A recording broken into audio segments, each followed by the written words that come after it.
Hi, it's really good to see you. Do you mind starting by just introducing yourself and saying not just who you are, but where it is that you work? Okay, so I'm Susana. I'm a doctor, a recently graduated doctor. Right now, I'm doing something that is called a rural year that we do after our graduation. So I'm working in a rural area in Colombia that is called Apartado. Could you say a little bit about how COVID has affected you personally in terms of your rotation and just personally kind of how it's affecting you? As a recently graduated doctor, I've been learning a lot, seeing a lot of difficult cases. It's just been a really challenging year. There's a hard side because I haven't seen my family since February, and that wasn't planned, so that make it a little bit hard sometimes. We're working a lot of extra hours, but at the same time, there's a positive side. As I said, I'm learning a lot. I feel that I'm getting stronger with all this situation. I think that after that, I'll be able to handle things that I couldn't imagine. That really brings to mind because I think people that are watching this don't really know what's happening in Colombia around COVID. Can you say a little bit about what's happening in Colombia, just so people have a sense of not just the numbers, but just basically how Colombia is being impacted by COVID? We have a lot of problems here, and one of my teachers said that the biggest problems that we have maybe are poverty and lack of education. And right now, those problems are huge because 80% of our population, they just work to win their day-to-day food to feed their family.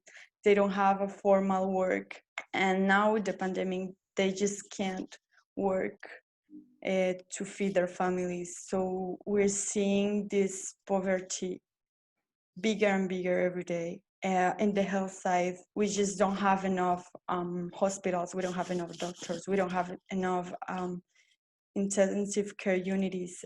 Here where I am, here there's just 2 hospitals with intensive care units, and they don't have not even 50 beds. It's huge because we have like 100 cases per year, per day, sorry.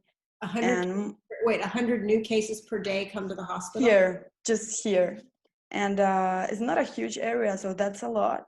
I work in a first level hospital, and we don't have all the tools to help these patients. And we're dealing with patients that are patients for intensive care units, and we don't have a place to take them because the intensive care units are just full. So we have to handle with that. Sometimes we take more time trying to explain to the family what is happening, that treating the patient, because the families, they don't understand that the patient need to be isolated, that they need to be isolated, that they can't go dancing on the weekends, that they can't go and visit the grandma during the weekends, because our communities, they just live together. Some places here, they're like 5, 6 houses with just one kitchen for all of them, just like community houses. Mhm. And they live outside. They don't live in the houses. All their lives is just outside because the houses are so small and the materials are not really good, and poverty is huge, so they just live outside. And for them, isolation, quarantine is not an option. People think that we, like doctors here in Colombia, we're being paid for each patient with COVID.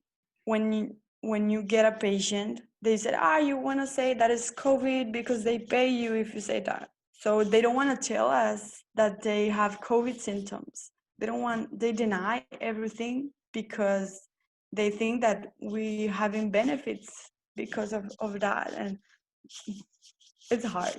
And there's another thing that the crisis of the finance stuff, because Right now, for example, in my hospital, we were 12 doctors, and right now we're 8 because it's being difficult for the hospitals as well in the money stuff because they said, okay, we can't pay you anymore.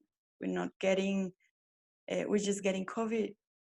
We're not getting, Just so I understand, so the hospitals are not able to pay the doctors? no. Right.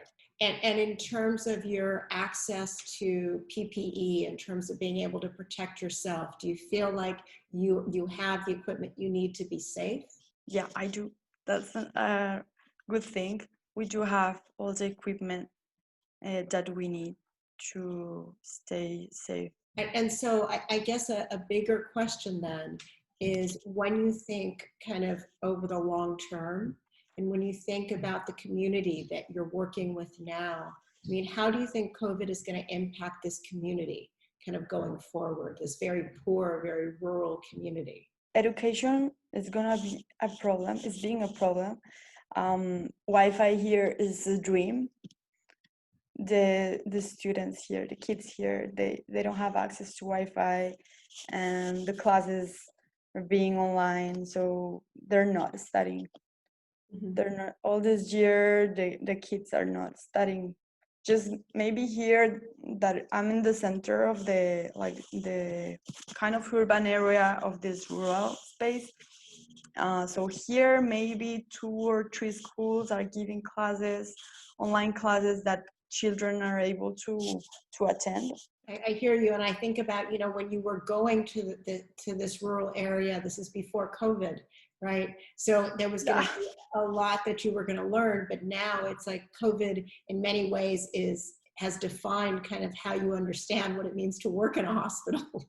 Yeah. What it means to do this work, and that's why I really take the point you made at the beginning, that if you've learned so much through this that you think you can apply for the rest of your professional life. Yes, actually, I know there is a lot of COVID going on, but as I said, there is a lot of complications of a lot of different diseases. So I think that I'll be able to apply that in the rest of my career. I think actually I'm learning a lot of medicine and of life, and it's gonna be the positive side of all this situation. I hear you. Thank you. I appreciate that. Thank you. Thanks.